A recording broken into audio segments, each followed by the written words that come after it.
ನಮಸ್ಕಾರ ಸ್ನೇಹಿತರೆ, ನಾನು ನಿಮ್ಮ ದೀಪಕ್ ಕ್ಷತ್ರಿಯ. ಇವರದ ಇನ್ನೊಂದು ಹೊಸ ಸಂಚಿಕೆಯಲ್ಲಿ ನಿಮ್ಮೆಲ್ಲರಿಗೂ ಸ್ವಾಗತ ಸುಸ್ವಾಗತ. ಈ ದಿನ ಒಂದು ಅದ್ಭುತವಾದ ರೆಸಿಪಿ ಕಂಡ್ರಿ. ತುಂಬಾ ಸಿಂಪಲ್ ಆಗಿರುತ್ತೆ, ತುಂಬಾ ಟೇಸ್ಟಿ ಆಗಿರುತ್ತೆ. ಅದು ಯಾವುದು ಅಂತ ಹೇಳಿದ್ರೆ ಅದುವೇ ನಮ್ಮ ರೆಸ್ಟೋರೆಂಟ್ಗಳು ಮತ್ತು ಡಾಬಾಗಳಲ್ಲಿ ಕೊಡ್ತಾರಲ್ಲ ಒಂದು ಚಿಕನ್ ಗ್ರೇವಿ. ನಾವು ಯಾವುದೇ ರೋಟಿ ಅಥವಾ ನಾನ್ಗಳು ತೊಗೊಂಡಾಗ ಅದರಲ್ಲಿ ಒಂದು ಚಿಕನ್ನ ಒಂದು ಕರಿ ಅಥವಾ ಗ್ರೇವಿನ ಆರ್ಡರ್ ಮಾಡಿರ್ತೀವಿ. ನೀವು ನೋಡಿರ್ಬೋದು ಎಷ್ಟು ಬ್ಯೂಟಿಫುಲ್ ಆಗಿ, ಎಷ್ಟು ಸಿಲ್ಕಿ ಸ್ಮೂತ್ ಆಗಿ, ಎಷ್ಟು ಫ್ಲೇವರ್ಫುಲ್ ಆಗಿರುತ್ತಲ್ವ. ನಾವು ಯಾವುದೇ ಕಾರಣಕ್ಕೂ ಮನೇಲಿ ಮಾಡಿದ್ರೆ ನಮ್ಗೆ ಆ ರೀತಿ ಟೇಸ್ಟ್ ಬರಲ್ಲ, ಆ ಥರ ಟೆಕ್ಸ್ಚರ್ ಬರಲ್ಲ, ಆ ಥರ ಫ್ಲೇವರ್ ಪ್ರೊಫೈಲೇ ನಮಗೆ ಸಿಗೋದಿಲ್ಲ. ಯಾಕೆ ಅಂತ ನಾವು ತುಂಬ ಜನ ಕೇಳಿದೆ.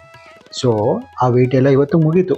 ಸೊ ಇವತ್ತು ನಾನು ನಿಮಗೆ ಅದೇ ಒಂದು ರೆಸಿಪಿ ಆಗಿರೋದಕ್ಕಂತ ರೆಸ್ಟೋರೆಂಟ್ ಮತ್ತು ಢಾಬಾಗಳಲ್ಲಿ ಯಾವ ರೀತಿ ಇರುತ್ತಲ್ಲ ಚಿಕನ್ ಕರಿ, ಅದನ್ನು ಯಾವ ರೀತಿ ಮಾಡಬೇಕು ಅನ್ನೋದನ್ನ ಈ ಒಂದು ವಿಡಿಯೋದಲ್ಲಿ ಸ್ಟೆಪ್ ಬೈ ಸ್ಟೆಪ್ ಎಲ್ಲನೂ ಹೇಳ್ಕೊಡ್ತಾ ಇದ್ದೀನಿ.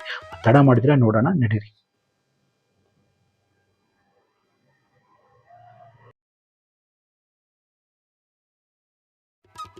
ನೋಡಿ ಸ್ನೇಹಿತರೆ, ಮೊದಲನೇದಾಗಿ ಈ ರೆಸಿಪಿ ಮಾಡಲಿಕ್ಕೆ ನಾನಿಲ್ಲಿ ಹೆಚ್ಚು ಕಮ್ಮಿ ಒಂದು 500 ಗ್ರಾಮ್ ಅಂದರೆ ಒಂದು ಅರ್ಧ ಕೆಜಿ ಅಷ್ಟು ಚಿಕನ್ ತೊಗೊಂಡಿದ್ದೀನಿ. ಈ ಚಿಕನಲ್ಲಿ ಫ್ಯಾಟ್ ಸಹ ಇದೆ, ಸ್ಕಿನ್ ಸಹ ಇದೆ. ವಿತ್ ಬೋನ್ ಇರ್ತಕ್ಕಂಥ ಚಿಕನ್ನ ನೀರನ್ನು ಚೆನ್ನಾಗಿ ತೊಳೆದು ನೀರಲ್ಲಿ ಒಂದು ಸ್ವಲ್ಪ ಉಪ್ಪನ್ನ ಹಾಕಿಬಿಟ್ಟು ಸುಮಾರು ಒಂದು ಅರ್ಧದಿಂದ ಒಂದು 40 ನಿಮಿಷ ಮ್ಯಾರಿನೇಟ್ ಮಾಡೋಕೆ ಇಟ್ಟಿದ್ದೆ, ಉಪ್ಪಾಕಿರುವ.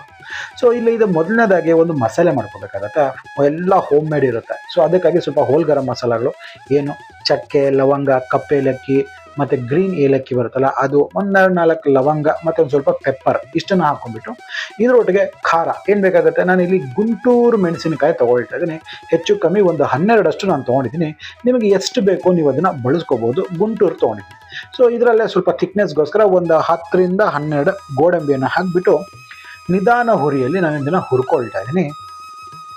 ನೆನಪಿರಲಿ, ಜಾಸ್ತಿ ಹೈ ಫ್ಲೇಮಲ್ಲಿ ಇದನ್ನು ಹುರಿಯೋಕ್ಕೆ ಹೋಗ್ಬಿಡಿ. ಸೊ ಇದನ್ನ ನೀವು ಮೆಲ್ಲಗೆ ಹುರಿದ್ರೆ ಒಂದು 4 ಮಿನಿಟ್ಸ್ವರೆಗೂ ಅಲ್ಲಿ ಇರ್ತಕ್ಕಂಥ ಎಸೆನ್ಷಿಯಲ್ ಆಯಿಲ್ಸ್ ಎಲ್ಲ ಹೊರಗಡೆ ಬರುತ್ತೆ.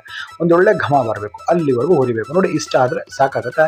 ಸೊ ಈ ಟೈಮಲ್ಲಿ ಏನು ಮಾಡ್ತೀನಿ, ಇದು ಫ್ಲೇವರ್ಸ್ ಎಲ್ಲ ಲಾಕ್ ಮಾಡೋದಕ್ಕಾಗಿ ನಾನು ಸ್ವಲ್ಪ ಉಪ್ಪನ್ನ ಹಾಕಿ ನಾನು ಹುರಿತಾ ಇದ್ದೀನಿ. ಕಾರಣ ಏನಂತ ಹೇಳಿದ್ರೆ ಫ್ಲೇವರ್ಸ್ ಎಲ್ಲ ಉಪ್ಪು ಹೀರ್ಕೊಳ್ಳುತ್ತೆ ಮತ್ತು ಗ್ರೈಂಡಿಂಗಲ್ಲೂ ಸಹ ಹೆಲ್ಪ್ ಮಾಡುತ್ತೆ. ಆ ಒಂದು ಕಾರಣಕ್ಕಾಗಿ ನೋಡಿ, ಇದನ್ನೆಲ್ಲ ಮಧ್ಯಮ ಹುರಿಯಲು 4 ನಿಮಿಷಗಳ ಕಾಲ ಹುರಿದಿದ್ದಾಗಿದೆ. ಸೊ ಈಗ ಇದೆಲ್ಲ ಪರ್ಫೆಕ್ಟಾಗಿ ಆಗಿದೆಯಲ್ಲ. ಈಗ ಒಂದು ಪ್ಲೇಟಲ್ಲಿ ತೆಗೆದುಕೊಂಡ್ಬಿಟ್ಟು ಇದನ್ನು ಕಂಪ್ಲೀಟಾಗಿ ತಣಿಲಿಕ್ಕೆ ಬಿಡುವ. ನೋಡಿ, ಇದೆಲ್ಲ ಕಂಪ್ಲೀಟಾಗಿ ತಣ್ಣಗಾದ ನಂತರ ಈ ಒಂದು ಹೋಲ್ ಗರಂ ಮಸಾಲೆಗಳೇನು ಹುರಿದಿದ್ವಲ್ಲ ಅದನ್ನು ಮಿಕ್ಸಿ ಜಾರಲ್ಲಿ ನಾನು ಹಾಕ್ಕೊಳ್ತಾ ಇದ್ದೀನಿ, ಉಪ್ಪಿನ ಸಮೇತ.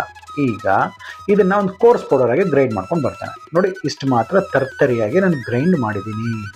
ನೋಡಿ, ಈಗ ಆಗಿದ ತಕ್ಷಣ ಟೊಮೆಟೊ ಅಂತಕ್ಕಂಥದ್ದು ಸುಮಾರು ಒಂದು 3 ಚೆನ್ನಾಗಿ ಹಣ್ಣಾಗಿರ್ತಕ್ಕಂಥ ಟೊಮೆಟೊನ ತೊಗೊಳ್ಳಿ. ಸೊ ಈಗ ಈ ಟೊಮೆಟೊಗಳನ್ನೆಲ್ಲ ಇದರಲ್ಲಿ ಹಾಕಿಬಿಟ್ಟು ಇದನ್ನು ಒಂದು ಫೈನ್ ಪೇಸ್ಟಾಗಿ ರುಬ್ಕೊಂಡು ಬರ್ತೀನಿ. ಯಾವ ರೀತಿ ಅಂತ ನೋಡಿ, ಈ ರೀತಿ ಇಷ್ಟು ಫೈನಾಗಿರಬೇಕು. ನೋಡಿ, ಲಿಟ್ರಲಿ ಗಂಧ ಕಾಣಿಸ್ತಾ ಇದೆ. ಇದರಲ್ಲಿ ಯಾವುದೇ ರೀತಿಯಾದ ಕಾಯಿ, ಕೊಬ್ಬರಿ ಎಂಥದ್ದು ಯೂಸ್ ಮಾಡೋ ಅವಶ್ಯಕತೆ ಇಲ್ಲ. ಈಗ ಮಸಾಲೆ ರೆಡಿ ಆಗಿದೆ, ಪಕ್ಕಕ್ಕಿಡುವ. ಇಲ್ಲಿ ಒಂದು ತಪ್ಪಲೆ ತೊಗೊಂಡು ಈ ಒಂದು ಬಾಟಲ್, ಸ್ವಲ್ಪ ಥಿಕ್ ಬಾಟಮ್ ಇರ್ತಕ್ಕಂಥ ತಪ್ಪಲೆಯಲ್ಲಿ ಒಂದು ಸ್ವಲ್ಪ ಎಣ್ಣೆ, ಹೆಚ್ಚು ಕಮ್ಮಿ ಒಂದು 3 ಟೇಬಲ್ ಸ್ಪೂನ್ ಅಷ್ಟು ಹಾಕೊಳ್ತಾ ಇದ್ದೀನಿ. ಇದಾದ ನಂತರ ಇದರಲ್ಲಿ ಸ್ವಲ್ಪ ಜೀರಾ, ಒಂದು ಅರ್ಧ ಸ್ಪೂನ್ ಅಷ್ಟು, ಮತ್ತೆ ಇದು ಜಜ್ಜಿರ್ತಕ್ಕಂಥ ಬೆಳ್ಳುಳ್ಳಿ, ಇದೇ ತುಂಬ ಫ್ಲೇವರ್ ಕೊಡ್ತಕ್ಕಂಥದ್ದು. ಒಂದು ಪೂರ್ತಿ ಬೆಳ್ಳುಳ್ಳಿನ ಹಾಕೊಂಡಿದ ತಕ್ಷಣ ನಾವು ಇದರಲ್ಲಿ ಈ ಮ್ಯಾರಿನೇಟ್ ಮಾಡಿರ್ತಕ್ಕಂಥ ಉಪ್ಪು ಹಾಕಿರ್ತಕ್ಕಂಥ ಚಿಕನನ್ನು ಹಾಕ್ಕೊಂಡು ಇವಾಗ ಈ ಚಿಕನನ್ನು ಕುಕ್ ಮಾಡಬೇಕು. ಹೇಗೆ ಕುಕ್ ಮಾಡ್ಬೇಕಂತ ಹೇಳಿದ್ರೆ, ಚಿಕನ್ ಮೇಲೆ ಒಂದು ಮಿಲಾಡ್ ಎಫೆಕ್ಟ್ ಅನ್ನೋದು ಬರಬೇಕು. ನಾನು ನಿಮ್ಗೆ ಮೊದಲೇ ಹೇಳಿದೆ, ಮಿಲಾಡ್ ಎಫೆಕ್ಟ್ ಅಂದರೆ ನೀರು ಹಾಕ್ತೀರಾ ಚಿಕನನ್ನು ಎಲ್ಲಿವರೆಗೂ ಹುರಿಬೇಕು ಎಣ್ಣೆಯಲ್ಲಿ ಅಂತ ಹೇಳಿದ್ರೆ ಆ ಚಿಕನ್ ಮೇಲೆ ರೆಡ್ ಸ್ಪಾಟ್ಸ್ ಬರುತ್ತೆ, ರೋಸ್ಟ್ ಆಗಿರೋ ಥರ. ಅಲ್ಲಿವರೆಗೂ ಮಾಡಿದ್ರೆ ಅದನ್ನು ಮಿಲಾಡ್ ಎಫೆಕ್ಟ್ ಅಂತ ಹೇಳ್ತಾರೆ. ನೀರು ಹಾಕ್ದಿರಾ ಕುಕ್ ಮಾಡಬೇಕು, ನೆನಪಿರಲಿ.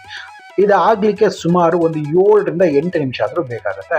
ಸೊ ಇದು ಆಗೋವರೆಗೂ ನಾನು ತೋರಿಸ್ತೀನಿ ಹೆಂಗೆ ಮಾಡಬೇಕು ಅಂತ.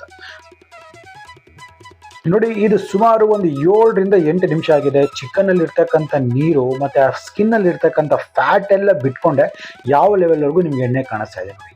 ಸೊ ಈ ಸಂದರ್ಭದಲ್ಲಿ ಏನು ಮಾಡ್ತಾ ಇದ್ದೀನಿ ನಾನು, ಜಿಂಜರ್ ಗಾರ್ಲಿಕ್ ಪೇಸ್ಟ್ ಅಂತಕ್ಕಂಥದ್ದು 1 ಟೇಬಲ್ ಸ್ಪೂನು, ಸ್ವಲ್ಪ ಅರಿಶಿನ ಮತ್ತು ಇನ್ನೆಷ್ಟಿದೆಯೋ ಮಿಕ್ಕಿರ್ತಕ್ಕಂಥ ಉಪ್ಪನ್ನೆಲ್ಲ ಹಾಕ್ಕೊಂಡು ಇಲ್ಲಿ ನೋಡಿ ಬರಿಸ್ತಾ, ಈ ಒಂದು ಬರಿಸ್ತಾ ಅಂತ ಹೇಳಿದ್ರೆ ಫ್ರೈಡ್ ಆನಿಯನ್ಸನ್ನ ಈಗ ಹಾಕ್ಕೊಳ್ತಾ ಇದ್ದೀನಿ.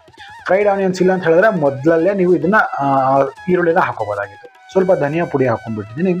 ಸೊ ಇವನ್ನೆಲ್ಲ ಹಾಕಿದ ನಂತರ ನಾ ಏನು ಮಾಡಬೇಕಾಗತ್ತೆ, ಇವಾಗ ಇದೇ ಎಣ್ಣೆಯಲ್ಲಿ ನೀರನ್ನು ಹಾಕ್ದಿರ ಈ ಶುಂಠಿ ಬೆಳ್ಳುಳ್ಳಿಯ ಹಸಿ ವಾಸನೆ ಹೋಗೋವರೆಗೂ ನಾವು ಇದನ್ನು ಚೆಂದ ಹುರಿಯುವ. ನೋಡ್ತಿದ್ರಲ್ಲ, ಸುಮಾರು ಒಂದು 2 ನಿಮಿಷಗಳ ಕಾಲ ಚೆನ್ನಾಗಿ ಹುರಿದಿದ್ದಾಗಿದೆ. ಸೊ ಈಗ ಹಸಿ ವಾಸನೆ ಹೋಗಿದೆ. ಈಗ ಇದರಲ್ಲಿ ಸ್ವಲ್ಪ ಕಡ್ದಿರ್ತಕ್ಕಂಥ ಮೊಸರನ್ನ ಹಾಕ್ತೀನಿ, ಒಂದು 1/4 ಕಪ್ ಅಷ್ಟು. ಈಗ ಇದು ಸಹ ಅಷ್ಟೇ, ಇದರಲ್ಲಿ ಒಂದು ತೇವಾಂಶ ಎಲ್ಲ ಹೋಗಬೇಕು, ಅಲ್ಲಿವರೆಗೂ ಇದನ್ನು ಹುರಿಯುವ.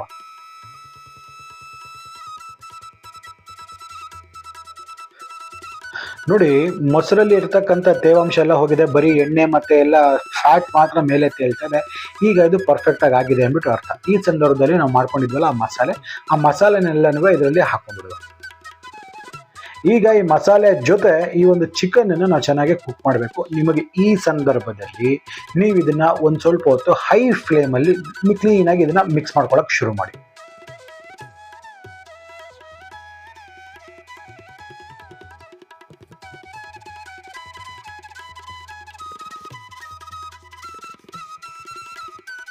ನೋಡಿ, ಇವಾಗ ಇದಕ್ಕೆ ನೀವು ಕನ್ಸಿಸ್ಟೆನ್ಸಿ ಅಡ್ಜಸ್ಟ್ ಮಾಡ್ಕೋಬೇಕಲ್ಲ, ಎಷ್ಟು ಬೇಕೋ ಅಷ್ಟು ನೀರನ್ನು ಹಾಕಿಬಿಟ್ಟು ನೀವು ಆದಷ್ಟು ಬಿಸಿನೀರು ಹಾಕೋದಕ್ಕೆ ಟ್ರೈ ಮಾಡಿ. ಇದನ್ನು ಕ್ಲೀನಾಗಿ ಇನ್ನೊಂದ್ಸತಿ ಮಿಕ್ಸ್ ಮಾಡಿ. ನನಗೆ ಈ ಕನ್ಸಿಸ್ಟೆನ್ಸಿ ಸಾಕಾಗುತ್ತೆ ಗ್ರೇವಿಗೆ. ಲಿಡ್ಡನ್ನು ಕ್ಲೋಸ್ ಮಾಡಿಬಿಟ್ಟು ಇನ್ನೂ ಒಂದು 8 ನಿಮಿಷಗಳ ಕಾಲ ಚಿಕನ್ ಪೂರ್ತಿ ಕುಕ್ ಆಗೋವರೆಗೂ ಕುಕ್ ಆಗಲಿಕ್ಕೆ ಬಿಡುವ. ಹೆಚ್ಚು ಕಮ್ಮಿ ಒಂದು 8 ನಿಮಿಷ ತಗೊಳುತ್ತೆ. ಈಗ ನೋಡಿ, ಸುಮಾರು ಒಂದು 8 ನಿಮಿಷಗಳ ಕಾಲ ಆಗಿದೆ. ಸೊ ಈಗ ಲಿಡ್ಡನ್ನು ಓಪನ್ ಮಾಡಿ ನೋಡೋಣ. ನೋಡಿ, ಎಣ್ಣೆ ಎಲ್ಲ ಮೇಲೆ ತೇಲ್ತಾ ಇದೆ. ಚಿಕನ್ ಗ್ರೇವಿ ಕನ್ಸಿಸ್ಟೆನ್ಸಿ ನೋಡಿ ಏನು ಬ್ಯೂಟಿಫುಲ್ ಆಗಿ ಬಂದಿದೆ. ಇದರಲ್ಲಿ ಈಗ ನಾವು ಡ್ರೈ ಆಗಿ ರೋಸ್ಟ್ ಮಾಡಿರ್ತಕ್ಕಂಥ ಕಸ್ತೂರಿ ಮೇಥಿ ಅಂತ ಬರುತ್ತಲ್ಲ, ಅದ್ರ ಪೌಡರನ್ನು ಈಗ ಕೊನೆಯದಾಗಿ ಹಾಕ್ಕೊಳ್ತೀನಿ. ಇದನ್ನ ಹಾಕ್ಬಿಟ್ಟು ಒಮ್ಮೆ ಮಿಕ್ಸ್ ಮಾಡಿಬಿಟ್ಟು ಒಂದು ಕುದಿ ಅಷ್ಟೇ, ಹೆಚ್ಚು ಕಮ್ಮಿ ಒಂದು 2 ಮಿನಿಟ್ಸ್ವರೆಗೂ ಇದನ್ನ ಕುಕ್ ಮಾಡಿದ್ರೆ ಸಾಕಾಗುತ್ತೆ. ನೋಡ್ತಿದ್ರಲ್ಲ, ಯಾವುದೇ ರೀತಿಯಾದ ಕಲರ್ ಬಳಸಿಲ್ಲ, ಆದರೂ ಎಂಥ ಒಳ್ಳೆ ಕಲರು, ಯಾವುದೇ ರೀತಿಯಾದ ಆಡಿಟಿವ್ಸ್ ಬಳಸಿಲ್ಲ, ಬಟ್ ಅಷ್ಟೇ ಬ್ಯೂಟಿಫುಲ್ ಆಗಿರ್ತಕ್ಕಂಥ ಟೇಸ್ಟ್. ಆ ಥಿಕ್ನೆಸ್ ಆಫ್ ಗ್ರೇವಿ ನೋಡಿ ಏನು ಬ್ಯೂಟಿಫುಲ್ ಆಗಿ ಬಂದಿದೆ. ಕಾಯಿ ಯೂಸ್ ಮಾಡಿಲ್ಲ, ಏನು ಯೂಸ್ ಮಾಡಿಲ್ಲ, ಜಸ್ಟ್ ಸ್ವಲ್ಪ ನ್ಯಾಚುರಲ್ ಆಗಿ ಮನೇಲಿ ಇರ್ತಕ್ಕಂಥ ಇಂಗ್ರೀಡಿಯೆಂಟ್ಸ್ನ ಯೂಸ್ ಮಾಡಿ ಈ ಥರ ಒಂದು ರೆಸ್ಟೋರೆಂಟ್ ಶೈಲಿಯ ಒಂದು ಚಿಕನ್ ಕರಿನ ನಿಮ್ಗೆ ಯಾವ ರೀತಿ ಮಾಡ್ಬೇಕಂತ ತೋರಿಸ್ಕೊಂಡಿದ್ದೀನಿ. ಇದನ್ನು ಮಾತ್ರ ಹೇಳ್ತೀನಲ್ಲ, ಇದನ್ನು ನೀವು ಯಾವುದೇ ರೀತಿಯಾದ ರೊಟ್ಟಿ ಆದರೂ ಪರವಾಗಿಲ್ಲ, ಚಪಾತಿ, ರೋಟಿ, ನಾನ್, ಇದ್ರ ಜೊತೆ ಇದನ್ನು ಟ್ರೈ ಮಾಡಿ ನೋಡಿ, ಎಷ್ಟು ಅದ್ಭುತವಾಗಿರೋಬಿಟ್ಟು. ನೀವು ಇನ್ಮೇಲೆ ನಾನು ಹೇಳ್ತೀನಲ್ಲ, ರೆಸ್ಟೋರೆಂಟ್ಗೆ ಹೋಗಲ್ಲ, ಮನೇಲೇ ಮಾಡ್ಕೊಂಡು ತಿಂತೀರ, ಅಷ್ಟು ಅದ್ಭುತವಾಗಿರುತ್ತೆ. ಈ ಒಂದು ರೆಸಿಪಿನ ಕಂಪ್ಲೀಟಾಗಿ ಮನೇಲಿ ಇರ್ತಕ್ಕಂಥ ಇಂಗ್ರೀಡಿಯೆಂಟ್ಸಲ್ಲಿ ಸಿಂಪ್ಲಿಫೈ ಮಾಡಿ ನಾನು ನಿಮಗೆ ತೋರಿಸಿದ್ದೀನಿ. ಯಾವಾಗಾದರೂ ನೀವು ಮನೆಯಲ್ಲಿ ಸಂಡೇ ಹೊತ್ತು ಈ ಒಂದು ರೆಸಿಪಿನ ಮಾಡಿಬಿಟ್ಟು ಈ ಒಂದು ಕರಿನ ಚಪಾತಿ ಅಥವಾ ಅಕ್ಕಿ ರೊಟ್ಟಿ ಜೊತೆ ಅಂತೂ ಇದರ ಕಾಂಬಿನೇಷನ್ ಅಂತೂ ಸೂಪರ್ ಆಗಿರುತ್ತೆ. ಇದನ್ನು ಮಾಡಿಕೊಂಡು ಯಾವ ರೀತಿ ಆಗಿದೆ ಅಂದ್ಬಿಟ್ಟು ನನಗೆ ಕಾಮೆಂಟ್ ಸೆಕ್ಷನಲ್ಲಿ ತಿಳಿಸೋದನ್ನು ಮಾತ್ರ ಮರಿಬಾರ್ದು. ವಾವ್ ವಾವ್ ವಾವ್, ನೋಡಿ ಎಷ್ಟು ಅದ್ಭುತವಾಗಿದೆ ಈ ರೆಸಿಪಿ. ಆಹಾ, ಟೇಸ್ಟ್ ಮಾತ್ರ ಸ್ವರ್ಗನೇ ಇದು. ಅಷ್ಟು ಅದ್ಭುತವಾಗಿ ಈ ಒಂದು ರೆಸಿಪಿ ಅಂತಕ್ಕಂಥದ್ದು ಬಂದಿದೆ. ಹಾಗಾದರೆ ನನಗನ್ಸುತ್ತೆ ನಿಮಗೆ ವಿಡಿಯೋ ಇಷ್ಟ ಆಗಿದೆ ಅಂದ್ಬಿಟ್ಟು. ಇಷ್ಟ ಆಗಿದ್ರೆ ನಮ್ಮ ಚಾನಲ್ನ ಸಬ್ಸ್ಕ್ರೈಬ್ ಮಾಡ್ಕೊಳ್ಳೋದನ್ನು ಮರಿಬೇಡಿ. ಹಾಗೆ ಪಕ್ಕದಲ್ಲಿ ಒಂದು ಬೆಲ್ಲೈಕನ್ ಇರುತ್ತಲ್ಲ, ಆ ಬೆಲ್ಲೈಕನ್ನ ಟಚ್ ಮಾಡಿಬಿಟ್ಟು ನೋಟಿಫಿಕೇಷನ್ಸ್ನ ಆಲ್ ಮಾಡಿ. ಆಗ್ತಾನೆ ನಮ್ಮೆಲ್ಲ ಅಪ್ಡೇಟ್ಸ್ ನಿಮಗೆ ಮೊದಲನೇದಾಗಿ ಸಿಗ್ತಾ ಇರುತ್ತೆ. ಹಾಗಾದರೆ ಇನ್ನೊಂದು ಹೊಸ ವೈವಿಧ್ಯಮಯ ಅಡಿಗೆಯೊಂದಿಗೆ ನಿಮ್ಮ ಮುಂದೆ ಹಾಜರಿರ್ತೀನಿ. ಅಲ್ಲಿವರೆಗೂ ದೀಪಕ್ ಕ್ಷತ್ರಿಯ ಸೈನಿಂಗ್ ಆಫ್ ಆ್ಯಂಡ್ ಜೈ ಹಿಂದ್, ಜೈ ಕರ್ನಾಟಕ, ನಮಸ್ಕಾರ.